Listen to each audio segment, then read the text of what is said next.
جس نے کہا میری قبر پہ حل چلانا، اس کی قبر آج بھی موجود ہے، اور مروان کی ساری اولاد کی قبروں کے نشان اللہ نے مٹا دیے۔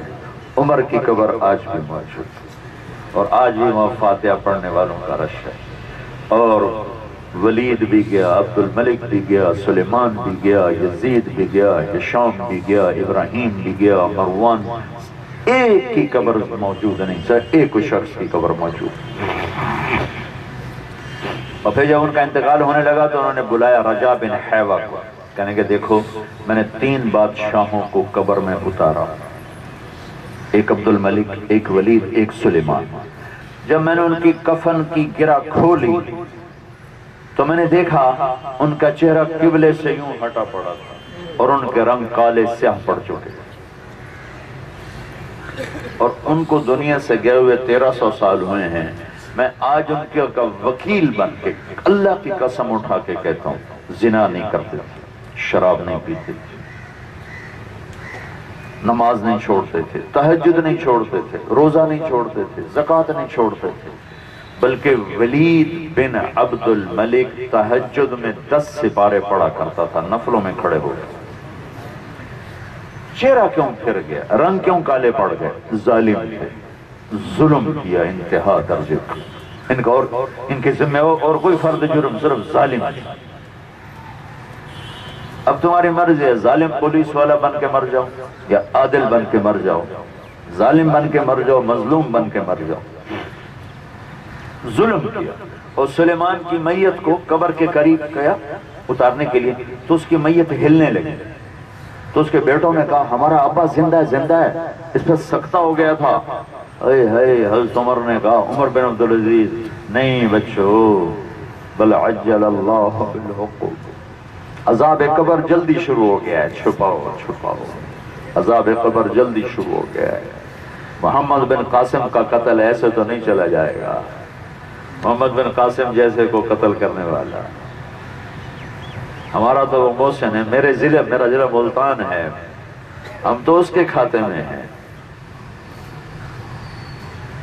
سندھ سے لے کر ملتان تک کا سارا اسلام اس نوجوان، اور وہ چین تک جانا چاہتا تھا، اور اسے اپنے اقتدار کی بھینٹ چڑھا کے قتل کیا۔ تو اللہ تعالیٰ تو کمزور نہیں ہے، بہت طاقتور ہے۔ تو فرمایا مجھے دیکھنا میرے ساتھ اللہ کیا کرتا ہے۔ جب ان کا انتقال ہوا اور ان کی میت کو ایسے لحد کے قریب کر کے اتارنے لگے، ایک پرچہ ہوا میں یوں اڑتا ہوا آیا، لوگوں نے دیکھا ایسے آ رہا ہے، ایسے آ رہا ہے، آتا آتا آتا آتا حضرت عمر کے سینے پہ آ کے یوں گر گیا۔ 3 بر اعظم کا بادشاہ مر رہا ہے، ڈی پی او نہیں، آئی جی نہیں، صدر نہیں، وزیر اعظم نہیں، 3 بر اعظم کا حکمران ہے۔ پرچے کو اٹھا کے دیکھا تو اس پہ لکھا تھا بسم اللہ الرحمن الرحیم براءۃ من اللہ لعمر بن عبد العزیز من النار، اللہ نے عمر کو جہنم سے نجات دے دی۔ یہ پرچہ دیکھا تو ان کو ان کے کفن میں ایسے ڈال کے قبر میں اتارا گیا۔ رجا بن حیوہ جن کو نصیحت کی تھی وہ قبر میں اترے، گرہ کھولی، چہرے کو دیکھا، قبلے کی طرف فکس تھا، اور جب رجا کہتے ہیں کہ انہو فلقۃ قمر، یوں لگ رہا تھا جیسے 14ویں رات کا چاند قبر میں اتر آیا۔